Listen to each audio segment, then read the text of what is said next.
So my grandmother showed up with a message for all of us today, and it took a little bit of time to figure it out.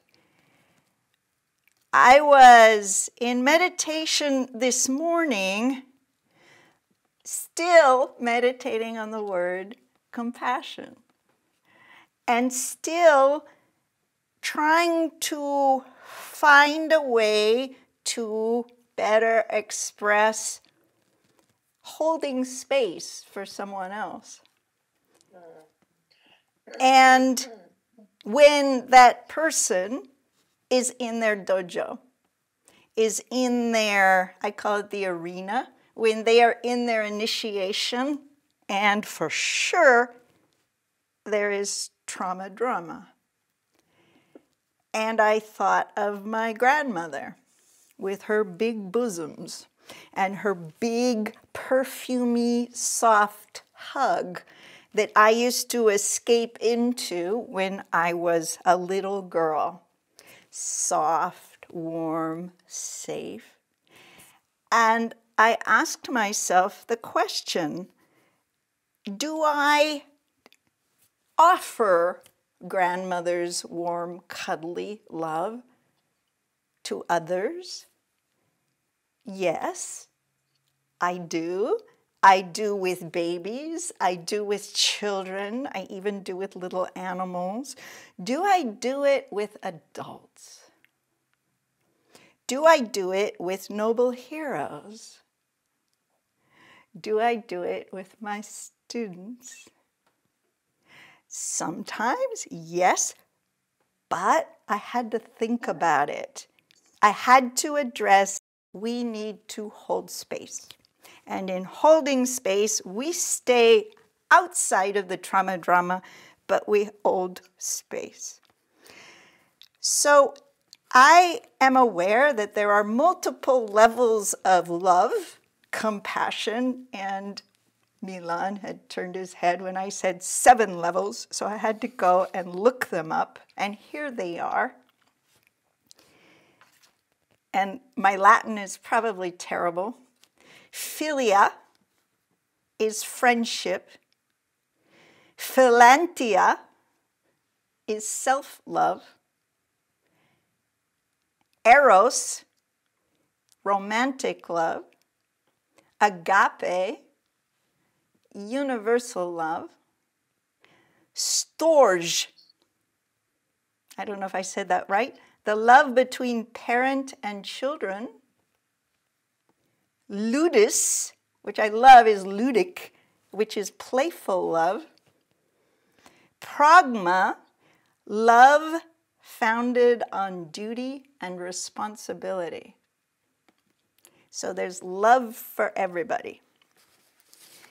And I would like to draw a chart. I'm much better with a pen than a computer, but I'm going to go back to my circle. And let's say that this circle is us. And let's say that we have the lower astral, which is the lower third. And this is where the root, dantian, plexus hang out. And the lower astral is where there is trauma, drama. And this is where, in the invisible world, the entities just love to come and chew on our trauma drama. Yuck. At a higher level in our energy organism, we have the mental, big part of who we are. And the mental is where we escape to when we're sick of being emotional all the time. And we go up above crying, trauma, drama, and we control the emotion with thought. And the entities don't get us. At a higher level, we have, well, let me put it over here. So you have body, mind, spirit. You have the exalted level of consciousness where you contact, and I don't think I can draw one, the starlight.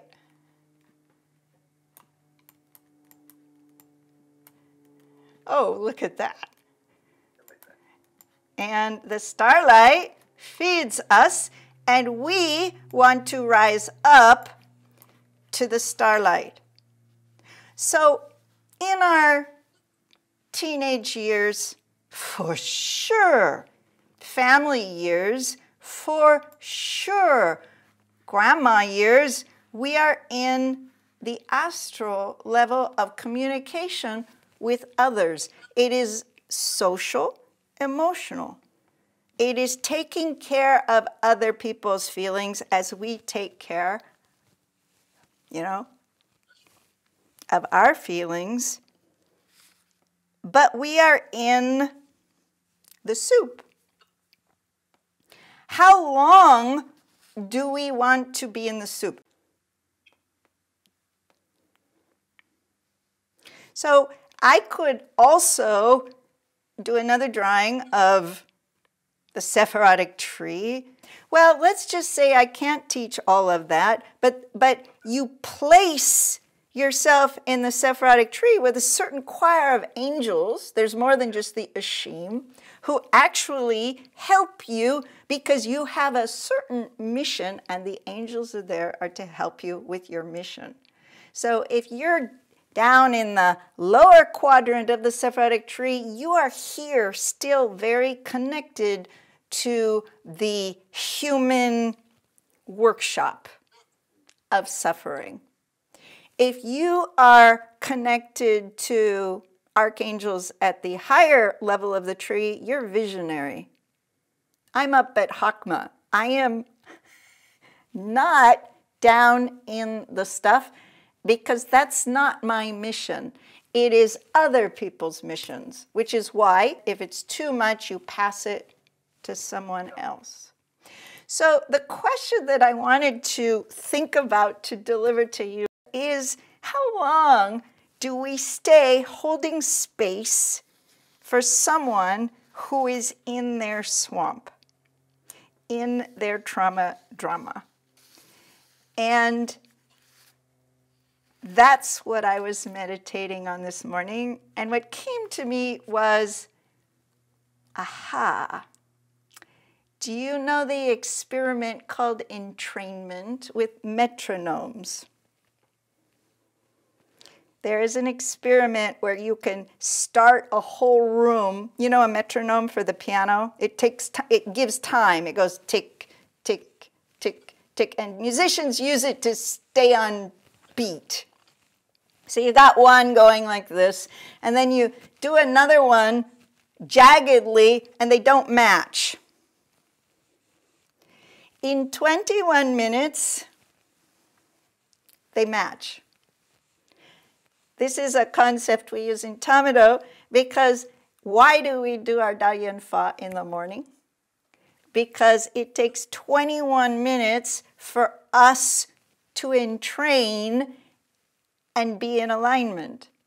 For our energy bodies, our chakras, our subtle bodies, our mind, our emotion, to leave where we have come from and to become our workshop. And so we do the energy movement to begin with in order to entrain, to be on the same page. So energy movement is good. We get on the happy train. We're all in a certain energy, and the teacher can start to transmit the information. What if, so 21 minutes, what if you're holding someone, and when I think about it, my grandmother never held big people. She just liked babies. She just held the little babies. And when I grew up, she no longer held me. she held other little babies. And so what if we, as grandmotherly types, hold somebody who is a client or is, well, it can't be a client, will be sued, somebody who is in trauma drama. Okay, and we're holding them. Or let's say we're Tama-Do, we're holding space. Let's say we're just waiting for this to stop. Remember, the lower astral is down at the floor level, and the purging of emotion is a dense energy that goes to the floor. Psychics can see it. I can see all the dark on the floor, which is why I encourage you guys to work on massage tables so that the dark can go off onto the floor and you're not crawling around in it, but you're walking in it. So it goes down on the floor. What if we are holding space for more than 21 minutes? Think of the bathtub. Here comes the kvetching. So your energy bubble, that beautiful, empty, sacred space, our atomic structure of God, which we try to keep empty for all of the Yashim to happily give us light. What if we are holding space and we're fine? See, our brain is fine. Our brain don't know what is happening energetically as the negative starts to permeate and fill us and entrain us in 21 minutes. So I would encourage those of us that like to do that, to hold space of the drama trauma, to only do it for 18 minutes. And then switch the topic. Don't wait for 21 minutes because then you become them. Energetically, you become, on an energetic level in your aura, you have received the imprint of the trauma. And Avi, I think you said it yesterday, you just get a hangover. You just feel like, ugh, and you feel good on a noble level. We have taken care of this person who's so appreciative, and we feel, I always feel kind of dirty afterwards because we've been polluted. And as you get older, you cannot take so much in. You have to be more boundary oriented, saying, I love you. I love the light in you. I can't handle this dark, sad, sorry story. And if you are holding on your flag, the light above all else, this is not light. Let's think of those words. I looked at, I always look for Thich Nhat Hanh, what his community has to say, because he's a Buddhist monk. He's full of compassion. They speak of compassion all the time. And sure enough, there is a monk. She's speaking of sending compassion to the victims of the Ukraine war and the Israeli-Gaza situation. And she's sitting there in a very sad, sorry way, talking about we send as a collectivity, which I agree in, compassion. And I feel her vibration as she says compassion. And I feel like it's an organ in a church at a funeral where you know you're supposed to be sad and sorry because the music is sad and sorry. And this is where I relinked with my grandmother because I remember my grandmother's funeral. And it was 50 years ago. And I started to speak about the celebration of my grandmother, which was not common back there in churches at that time. The celebration, the lift up, fighting the sad, sorry organ music that we're supposed to be sad and sorry, if we celebrate the light instead of compassion. Think of the energetic of that light. Compassion. There is that heaviness to the word compassion that I have to be careful of because I'm a fire fairy, and if I have too much watery compassion,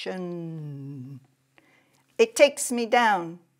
So think about sending to a country in distress compassion or light, light, light, light. It is wrong. We can name that it is wrong. We are so sorry it's wrong. Let's rise up to the light and send chi and love and light to help you to believe that there is hope and there is possibility of getting out of your terrible, that's a good, terrible situation. So I am actively using a different word, and maybe compassion and light are the same thing. And then I remember in my grandmother's funeral, my uncle, who was an amazing baritone opera singer, sang "O Holy Night." Now, I don't remember this by sitting on the couch meditating. I am driving to the post office, and I'm still contemplating this whole thing, and I start singing "O Holy Night." See, I don't link it to my grandmother until the messages have come, and I'm going, oh my goodness, I have not sung that or heard that since my grandmother's funeral. Why am I suddenly so interested in "O Holy Night"? Do I like the words? Is it because it's Christmas? What is that? I don't care about the words. I'm not a religious person, but I love those high notes. I love the grandeur when they hit the high notes. And then I'm looking on YouTube for who can do, you know, and it's Andre Bocelli, and it's the baritones, and I'm like, whoa, this is an amazing uplift. I have to share with you guys. This is exaltation. This is divine creativity. And then I go, oh my God, this is my grandmother's message. I look, do you know where "O Holy Night" was first sang? No, it's probably the second time, but let me get my notes right because I did not know this. I had to look up "O Holy Night." What's that about? First of all, he was an atheist, which is very interesting. And it was the Franco-Prussian War in 1871, where a French soldier on Christmas Eve stands up in the trenches and starts singing "O Holy Night" to the Germans, who are completely armed, and he's not armed. He's singing "O Holy Night," and the Germans don't know what to do with that. Do you know what they do? Do they shoot him? No. They answer with their own Christmas carol. And for 24 hours, there was a ceasefire, and both sides celebrated Christmas dinner together. And then they went back to fighting. But the message from my grandmother then, creativity. Don't send compassion. Find creativity that surprises the light into all of us. Divine acts of creativity in the middle of the worst possible situation. And it will rise us up out of the swamp into the godly place, putting our earth back in the luminous light body earth where she belongs, where we belong as godly creatures. And that's my message. Let's do our Qigong.